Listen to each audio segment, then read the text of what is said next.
नमस्कार साथियों, मैं अनीता श्रीवास्तव आपका हार्दिक अभिनंदन करती हूँ। श्रीमद् वाल्मीकि रामायण में आज का प्रसंग है श्री राम का वाली की बात का उत्तर देते हुए उसे दिए गए दंड का औचित्य बताना, वाली का निरुत्तर होकर भगवान से अपने अपराध के लिए क्षमा मांगते हुए अंगद की रक्षा के लिए प्रार्थना करना और श्री राम का उसे आश्वासन देना। वहां मारे जाकर अचेत हुए वाली ने जब इस प्रकार विनयाभास, धर्माभास, अर्थाभास और हिताभास से युक्त कठोर बातें कहीं, आक्षेप किया, तब उन बातों को कहकर मौन हुए वानर श्रेष्ठ वाली से श्री रामचंद्र जी ने धर्म, अर्थ और श्रेष्ठ गुणों से युक्त परम उत्तम बात कही। उस समय वाली प्रभाहीन सूर्य, जलहीन बादल और बुझी हुई आग के समान श्रीहीन प्रतीत होता था। वानर, धर्म, अर्थ, काम और लौकिक सदाचार को तो तुम स्वयं ही नहीं जानते हो, फिर बालोचित अविवेक के कारण आज यहाँ मेरी निंदा क्यों करते हो? सौम्य, तुम आचार्यों द्वारा सम्मानित बुद्धिमान वृद्ध पुरुषों से पूछे बिना ही, उनसे धर्म के स्वरूप को ठीक ठीक समझे बिना ही वानरोचित चपलतावश मुझे यहाँ उपदेश देना चाहते हो अथवा मुझ पर आक्षेप करने की इच्छा रखते हो? पर्वत, वन और काननों से युक्त यह सारी पृथ्वी इक्ष्वाकु वंशी राजाओं की है, अतः वे यहाँ के पशु पक्षी और मनुष्यों पर दया करने और उन्हें दंड देने के भी अधिकारी हैं। धर्मात्मा राजा भरत इस पृथ्वी का पालन करते हैं। वे सत्यवादी, सरल तथा धर्म, अर्थ और काम के तत्व को जानने वाले हैं, अतः दुष्टों के निग्रह तथा साधु पुरुषों के प्रति अनुग्रह करने में तत्पर रहते हैं। जिसमें नीति, विनय, सत्य और पराक्रम आदि सभी राजोचित गुण यथावत रूप से स्थित देखे जाएं, वही देश काल तत्व को जानने वाला राजा होता है। भरत की ओर से हमें तथा दूसरे राजाओं को यह आदेश प्राप्त है कि जगत में धर्म के पालन और प्रसार के लिए यत्न किया जाए। इसलिए हम लोग धर्म का प्रचार करने की इच्छा से सारी पृथ्वी पर विचरते रहते हैं। राजाओं में श्रेष्ठ भरत धर्म पर अनुराग रखने वाले हैं। वे समूची पृथ्वी का पालन कर रहे हैं। उनके रहते हुए इस पृथ्वी पर कौन प्राणी धर्म के विरुद्ध आचरण कर सकता है? हम सब लोग अपने श्रेष्ठ धर्म में दृढ़तापूर्वक स्थित रहकर भरत की आज्ञा को सामने रखते हुए धर्म मार्ग से भ्रष्ट पुरुष को विधि पूर्वक दंड देते हैं। तुमने अपने जीवन में काम को ही प्रधानता दे रखी थी। राजोचित मार्ग पर तुम कभी स्थिर नहीं रहे। तुमने सदा ही धर्म को बाधा पहुंचाई और बुरे कर्मों के कारण सत्पुरुषों द्वारा सदा तुम्हारी निंदा की गई। बड़ा भाई, पिता तथा जो विद्या देता है वह गुरु, ये तीनों धर्म मार्ग पर स्थित रहने वाले पुरुषों के लिए पिता के तुल्य माननीय हैं, ऐसा समझना चाहिए। इसी प्रकार छोटा भाई, पुत्र और गुणवान शिष्य, ये तीनों पुत्र के तुल्य समझे जाने योग्य हैं। उनके प्रति ऐसा भाव रखने में धर्म ही कारण होता है। वानर, सज्जनों का धर्म सूक्ष्म होता है, वह परम दुर्गेय हैं, उसे समझना अत्यंत कठिन है। समस्त प्राणियों के अंतःकरण में विराजमान जो परमात्मा है, वे ही सबके शुभ और अशुभ को जानते हैं। तुम स्वयं भी चपल हो और चंचल चित्त वाले अजितात्मा वानरों के साथ रहते हो, अतः जैसे कोई जन्मांध पुरुष जन्मांधों से ही रास्ता पूछे, उसी प्रकार तुम उन चपल वानरों के साथ परामर्श करते हो। फिर तुम धर्म का विचार क्या कर सकते हो? उसके स्वरूप को कैसे समझ सकते हो? मैंने यहाँ जो कुछ कहा है उसका अभिप्राय तुम्हें स्पष्ट करके बताता हूँ। तुम्हें केवल रोषवश मेरी निंदा नहीं करनी चाहिए। मैंने तुम्हें क्यों मारा है उसका कारण सुनो और समझो। तुम सनातन धर्म का त्याग करके अपने छोटे भाई की स्त्री से सहवास करते हो। इस महामना सुग्रीव के जीते जी इसकी पत्नी रूमा का, जो तुम्हारी पुत्रवधू के समान है, कामवश उपभोग करते हो, अतः पापाचारी हो। वानर, इस तरह तुम धर्म से भ्रष्ट हो, स्वेच्छाचारी हो गए हो और अपने भाई की स्त्री को गले लगाते हो। तुम्हारे इसी अपराध के कारण तुम्हें यह दंड दिया गया है। वानर राज, जो लोकाचार से भ्रष्ट हो, लोक विरुद्ध आचरण करता है, उसे रोकने या राह पर लाने के लिए मैं दंड के सिवा और कोई उपाय नहीं देखता। मैं उत्तम कुल में उत्पन्न क्षत्रिय हूँ, अतः मैं तुम्हारे पाप को क्षमा नहीं कर सकता। जो पुरुष अपनी कन्या, बहन अथवा छोटे भाई की स्त्री के पास काम बुद्धि से जाता है, उसका वध करना ही उसके लिए उपयुक्त दंड माना गया है। हमारे राजा भरत हैं, हम लोग तो केवल उनके आदेश का पालन करने वाले हैं। तुम धर्म से गिर गए हो, अतः तुम्हारी उपेक्षा कैसे की जा सकती है। विद्वान राजा भरत महान धर्म से भ्रष्ट हुए पुरुष को दंड देते और धर्मात्मा पुरुष का धर्म पूर्वक पालन करते हुए कामासक्त स्वेच्छाचारी पुरुषों के निग्रह में तत्पर रहते हैं।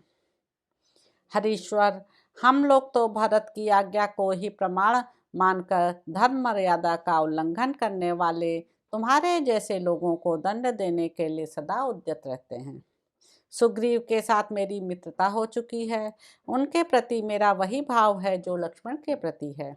वे अपनी स्त्री और राज्य की प्राप्ति के लिए मेरी भलाई करने के लिए भी कटिबद्ध हैं। मैंने वानरों के समीप इन्हें स्त्री और राज्य दिलाने के लिए प्रतिज्ञा भी कर ली है।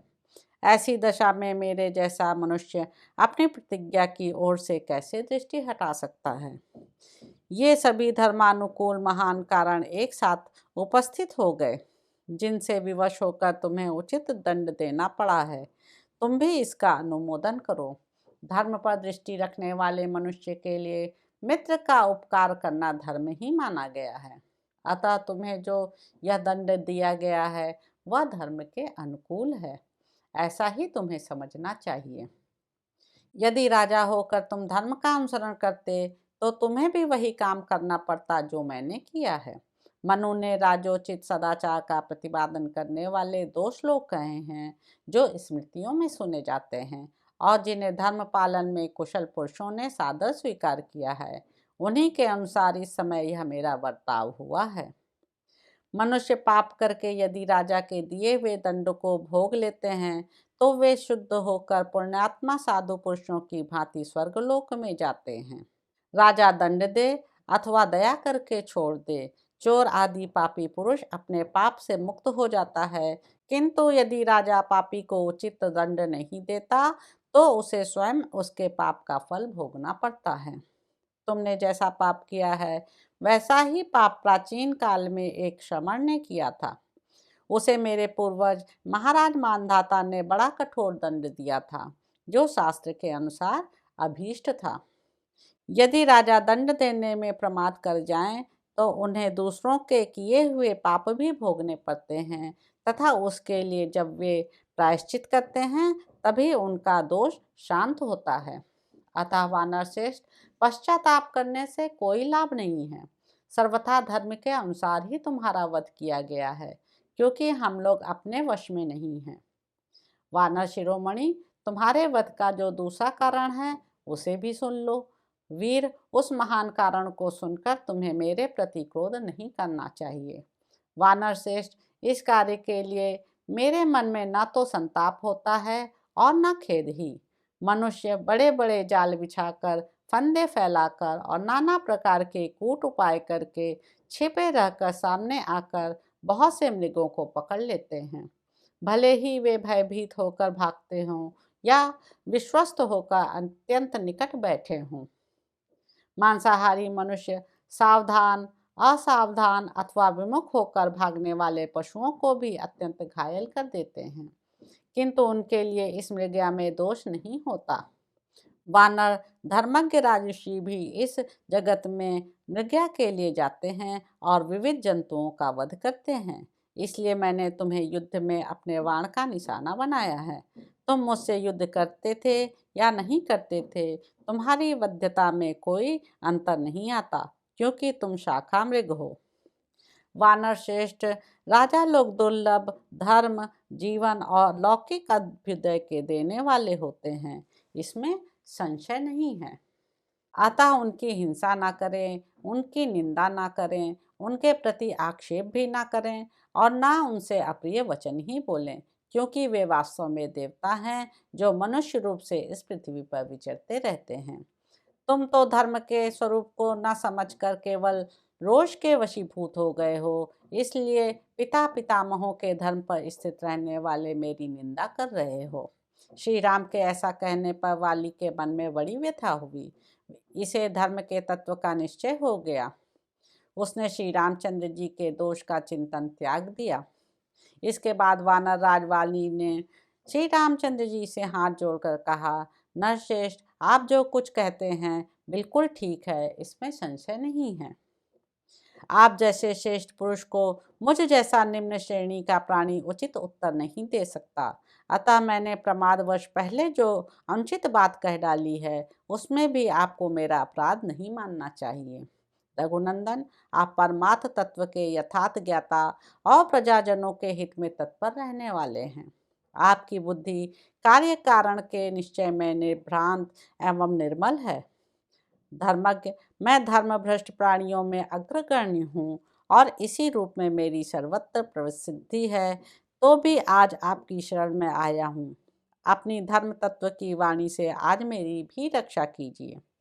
इतना कहते कहते आंसुओं से वाली का गला भर आया और वह कीचड़ में फंसे हुए हाथी की तरह आर्तनाद करके श्री राम की ओर देखता हुआ धीरे धीरे बोला, भगवान, मुझे अपने लिए, तारा के लिए तथा बंधु बांधवों के लिए भी उतना शोक नहीं होता जितना सुवर्ण का अंगद धारण करने वाले श्रेष्ठ गुण संपन्न पुत्र अंगद के लिए हो रहा है। मैंने बचपन से ही उसका बड़ा दुलार किया है। अब मुझे न देखकर वह बहुत दुखी होगा और जिसका जल पी लिया गया हो उस तालाब की तरह सूख जाएगा। श्री राम, वह अभी बालक है, उसकी बुद्धि परिपक्व नहीं हुई है। मेरा इकलौता बेटा होने के कारण तारा कुमार अंगद मुझे बड़ा प्रिय है। आप मेरे उस महाबली पुत्र की रक्षा कीजिएगा। सुग्रीव और अंगद दोनों के प्रति आप सद्भाव रखें। अब आप ही इन लोगों के रक्षक तथा इन्हें कर्तव्य अकर्तव्य की शिक्षा देने वाले हैं। राजन, नरेश्वर, भरत और लक्ष्मण के प्रति आपका जैसा बर्ताव है, वही सुग्रीव तथा अंगद के प्रति भी होना चाहिए। आप उसी भाव से इन दोनों का स्मरण करें। बेचारी तारा की बड़ी शोचनीय अवस्था हो गई है। मेरे ही अपराध से उसे भी अपराधिनी समझकर सुग्रीव उसका तिरस्कार न करे, इस बात की भी व्यवस्था कीजिएगा। सुग्रीव आपका कृपा पात्र होकर ही इस राज्य का यथार्थ रूप से पालन कर सकता है। आपके अधीन होकर आपके चित्त का अनुसरण करने वाला पुरुष स्वर्ग और पृथ्वी का भी राज्य पा सकता और उसकी अच्छी तरह पालन कर सकता है। मैं चाहता था कि आपके हाथ से मेरा वध हो, इसीलिए तारा के मना करने पर भी मैं अपने भाई सुग्रीव के साथ द्वंद्व युद्ध करने के लिए चला आया। श्री रामचंद्र जी से ऐसा कहकर वानर राज वाली चुप हो गया। उस समय उसकी ज्ञान शक्ति का विकास हो गया था। श्री रामचंद्र जी ने धर्म के यथार्थ स्वरूप को प्रकट करने वाली साधु पुरुषों द्वारा प्रशंसित वाणी में उससे कहा, वानर श्रेष्ठ, तुम्हें इसके लिए संताप नहीं करना चाहिए। कपिप्रवर, तुम्हें हमारे और अपने लिए भी चिंता करने की आवश्यकता नहीं है, क्योंकि हम लोग तुम्हारी अपेक्षा विशेषज्ञ हैं। इसलिए हमने धर्मानुकूल कार्य करने का ही निश्चय कर रखा है। जो दंडनीय पुरुष को दंड देता है तथा जो दंड का अधिकारी होकर दंड भोगता है, उनमें से दंडनीय व्यक्ति अपने अपराध के फल रूप में शासक का दिया हुआ दंड भोग कर तथा दंड देने वाला शासक उसके उस फल भोग में कारण निमित्त बनकर कृतार्थ हो जाते हैं। अपना अपना कर्तव्य पूरा कर लेने के कारण कर्म रूप ऋण से मुक्त हो जाते हैं, अतः वे दुखी नहीं होते। तुम इस दंड को पाकर पाप रहित हुए और इस दंड का विधान करने वाले शास्त्र द्वारा कथित दंड ग्रहण रूप मार्ग से ही चलकर तुम्हें धर्मानुकूल शुद्ध स्वरूप की प्राप्ति हो गई। अब तुम अपने हृदय में स्थित शोक, मोह और भय का त्याग कर दो। वानर श्रेष्ठ, तुम दैव के विधान को नहीं लांघ सकते। वानेश्वर कुमार अंगद तुम्हारे जीवित रहने पर जैसा था, उसी प्रकार सुग्रीव के और मेरे पास भी सुख से रहेगा, इसमें संशय नहीं है।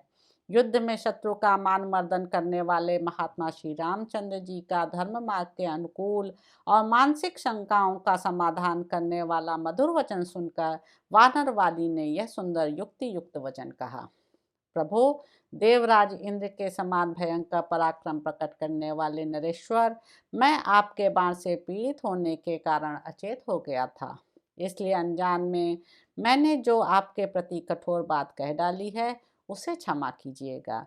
इसके लिए मैं प्रार्थना पूर्वक आपको प्रसन्न करना चाहता हूँ। तो इस प्रकार साथियों, किष्किंधा कांड में निहित 18वां सर्ग यहाँ पर समाप्त होता है। इसके अगले अंक में आप जानेंगे कि अंगद सहित तारा का भागे हुए वानरों से बात करके वाली के समीप आना और उसकी दुर्दशा देखकर रोना। तो अब आपसे अगले अंक में मुलाकात होगी। मेरे YouTube चैनल संवाद विद अनीता को लाइक करें, शेयर करें, सब्सक्राइब करें। धन्यवाद साथियों।